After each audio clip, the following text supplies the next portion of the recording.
Programme के आखिर में अफसोसनाक खबर का जिक्र करेंगे। सोल्जर बाजार में रमज़ान मुबारक की पहली सहरी पर ही क़यामत टूट पड़ी।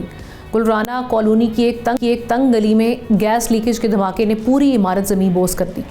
मलबे तले दबकर दर्जन से ज़ायद शहरी पल भर में मौत के अंधेरों में गुम हो गए।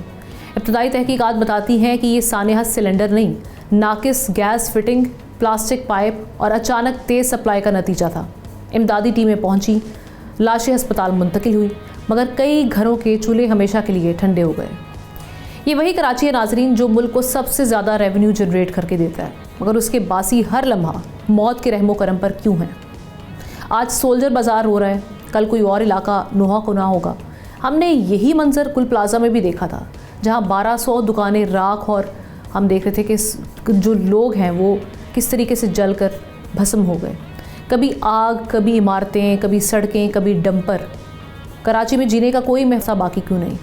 अदाद शुमार चीख चीख कर बताते हैं कि 2025 में 830 अफराद ट्रैफिक हादसात में, 89 डिकेती मज़ाहमत पर और 400 से ज़ायद फायरिंग में जान गंवा बैठे।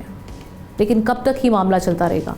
गैस लीकेज, करंट, डूबना, जलना, ये सब हादसे नहीं बल्कि एक मुसलसल गफलत की दास्तान है। इसके बासियों का सादा सवाल बस इतना सा है कि ये शहर पूरे मुल्क को पालता है, मगर इसके शहरियों का जान का तहफ़्फ़ुज़ कौन देगा। ये नाअहली है, बैड गवर्नेंस है, या फिर इज्तिमाई बेहिसी। सवाल एक ही है कि आखिर कब कराची के बासियों को जीने का हक़ मिलेगा और यहाँ की इंतज़ामिया कब जागेगी। दावे तो कई करते हैं हर हादसे के बाद, लेकिन उसके बाद हम देखते हैं कि उन पर अमल दरामद होता हुआ दिखाई नहीं देता। इसलिए अगला वाक़या जो है वो हमारे सामने आ जाता है। सब्सक्राइब करें और बेल दबाएं ताकि कोई खबर रह न जाए।